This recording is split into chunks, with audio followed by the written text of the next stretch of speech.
Good morning, everyone. My name is MightyStream. I'm going to do your August the 4th spiritual principle a day in a meditation. I hope you're doing well this morning. Let's go ahead and get into that meditation. The title of the meditation for today, An Open-Mindedness and Spirituality. A new ideal cannot be grafted onto a closed mind. That comes from the basic text, chapter 9, just for today, living the program. Approaching step 2 with an open mind was a real challenge for me, a member shared. The concept that a power greater than ourselves could restore us to sanity presents a real dilemma for some of us. Thankfully, a thorough first step pried my mind open enough to convince me that my way wasn't working. The member continued. That surrender set me up for step 2. And I came to believe that maybe this innate thing would work for me. Each of us grapples with the meaning of spiritual, not religious, within the context of our own worldview. The basic text promises that there aren't any catches to the proposal that we find a higher power of our own understanding, and our experience bears that out. Some of us come with deeply held convictions based in a religious tradition. Others have a secular or have secular beliefs that we may be equally committed to. No matter what our view or experience is prior to NA, we find that an open mind is an important asset, allowing us to consider ideals that are new to us. In recovery, that did not just happen. In recovery, we find that being open to spiritual concepts enriches our own beliefs. We're not being asked to swallow novel ideals whole, as we may have feared, or to replace a current belief system with some prepackaged dogma. Rather, open-mindedness allows us to learn from others' experiences, taking what feels right for us and leaving the rest. It's a graft, not a transplant. Instead of closing our minds to new ideals, an open mind frees us to try them out. If the graft takes, it may enhance our previously held beliefs. If not, it might still clarify our own ideals.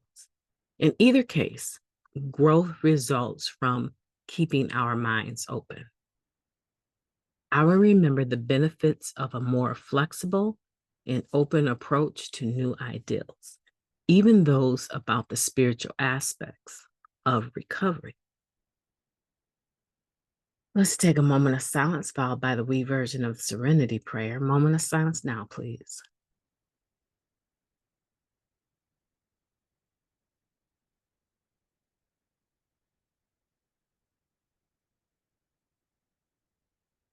Thank you. God, grant us the serenity to accept the things that we cannot change, the courage to change the things that we can, and the wisdom to know the difference. Just for today, please and thank you. So we're talking about open-mindedness and spirituality. And the concept of being able to graft a new ideal onto an open mind rather than a closed mind, because that's not possible. So what opens us to this spiritual experience? Is it that other people have gone before us and they are showing us that they came in one way, very rigid, closed-minded, and here all these years later, they're very open-minded, enough to the point where the fact that they have a God of their own understanding, a definition of what spirituality is for themselves, and it shows, and it is an attraction to us, right? But not only that, that because they have benefited from the spiritual, not religious opportunity without having to be judged, hopefully, for it. I'm assuming they haven't been. That they're now able to allow others to do the same. Who would have thought that would ever have worked in a world where there's so much religious dogma? Take all of the major religions of the world, or none of them at all, and have they worked? Being dogmatic? For those that, prescribe to them, probably. But what about the rest of us? I would never go to, say, India and expect that my religion would be top-notch, number one over in India, and everyone prescribes to it. That's not realistic in India. It's barely realistic here in America. So why would I expect that it would be prescribed to by all or the majority in another country? See, because when you're talking about each of us grapples with the meaning of spiritual, not religious, within the context of our own worldview, that comes from somewhere. That comes from a lived experience. And from the lived experience, it almost without exception has to embrace one's own culture and subcultures. So for Narcotics Anonymous to be successful and deal with what we're dealing with, we're talking about the disease of addiction. That's why we can say we're not interested in age, sex, creed, religion, politics. We can't have an opinion on those things. Okay, there's certain groups that are set up based on gender. Absolutely. But if there were not, Narcotics Anonymous would still need to be effective because we're not trying to divide based on gender. We're not trying to divide based on sex, nor culture, ethnicity. That's why I should be able to go way up north where there's very few people that talk like me or look like me and make a meeting. And in my mind, I might feel endangered, but in actuality, I should be able to attend that meeting just because I'm a member.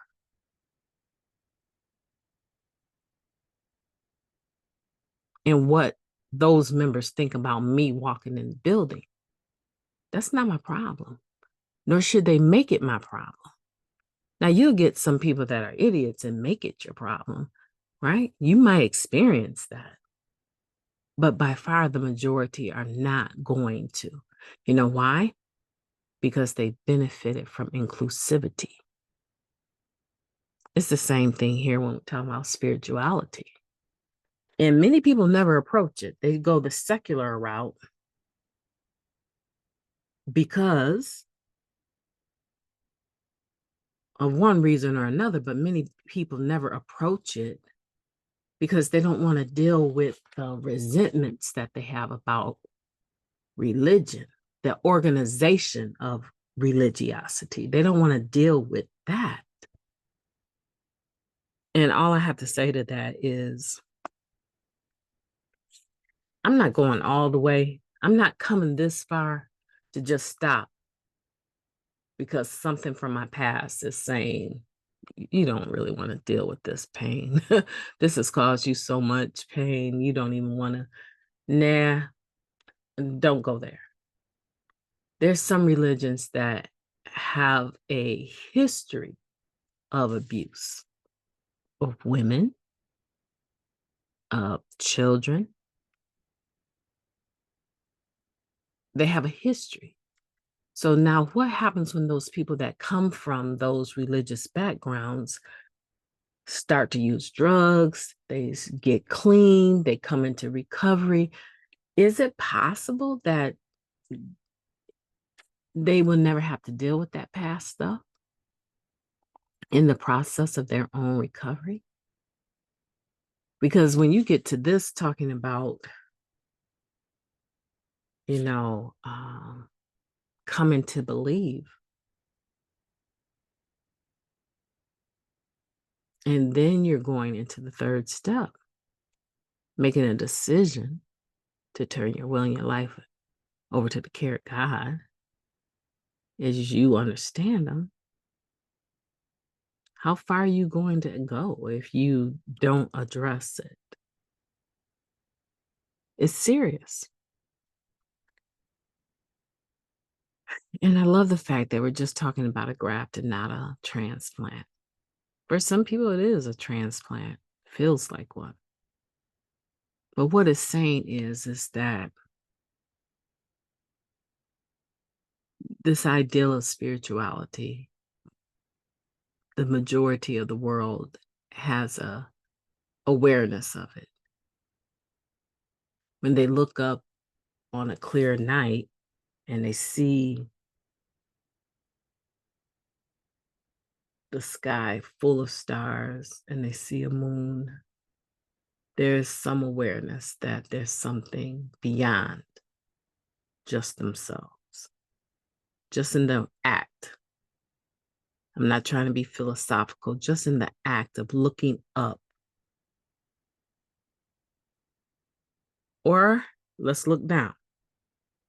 I could hear someone saying, what if I don't want to look up? Okay, well, let's look down. Go into a field of dirt. You have grass, but look down. And when you look down deeply. And if you're anything like me, I get wigged out when I see all these ant hills, right? I'm looking at these little tiny ants. They're not minding my business. I'm minding their business. And they are busy coming and going, coming and going. Occasionally, you'll even see one carrying the dead body of another one. I don't know if they plan to eat it. I have no idea what's going on, right? Maybe it's a funeral service. I have no idea what's going on with that. But when I look at their process, less known, research it on the internet. When I look at their process, the process of an ant, I'm mesmerized by it. I'm mesmerized. And I wonder how, when, and where did that insect become important? What purpose does it serve? And I say to myself, that's something I will never understand. And it seems to be beyond my control, greater than, obviously I can step on it. So I'm the larger being, right? But it has a whole world all of its own.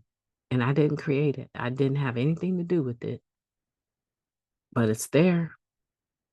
So I don't have to look far, and you probably don't have to look far either to say, there's something about this spirit thing that definitely when I'm looking up at the moon and the stars, or I'm looking down at ants, the first thing that comes to my mind is not religion. Not at all. Because there's a level of freedom in those things that I'm looking at that is greater than my humanity, in my opinion. And so I can take that and graft that into what I already know. Listen to me, because the resistance that you feel in that area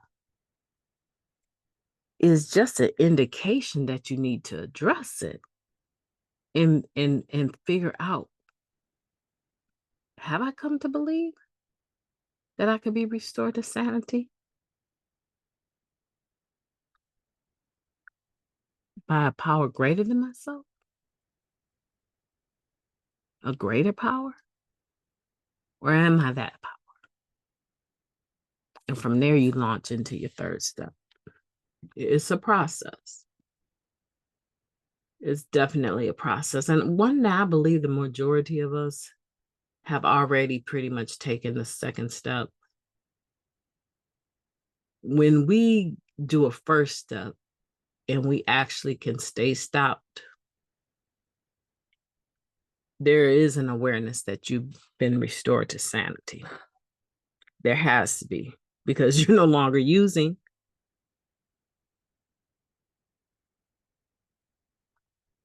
If I put some attitude on that statement, I meant to. And I hope it doesn't offend you, because you're no longer using. And at some point in time, if you stayed stopped, you came to believe something. And here we're talking about coming to believe that you could be restored to sanity. Yeah. Not using is a bit more sane than using, because now we have opportunity with a clear mind to start addressing some of the things that were catalysts into our picking up the drug. My name is MightyStream. I've enjoyed talking to you. I hope that you have a beautiful day on purpose. I know I went all the way, right? I actually didn't. I went part of the way out of respect, because that's what I've been taught to do in Narcotics Anonymous. Now, what you do with it from this point should be just beautiful for you, right? It's up to you, but it should be beautiful, because it comes without this right to a God of our own understanding, the spiritual, not religious concept. It comes without any conditions.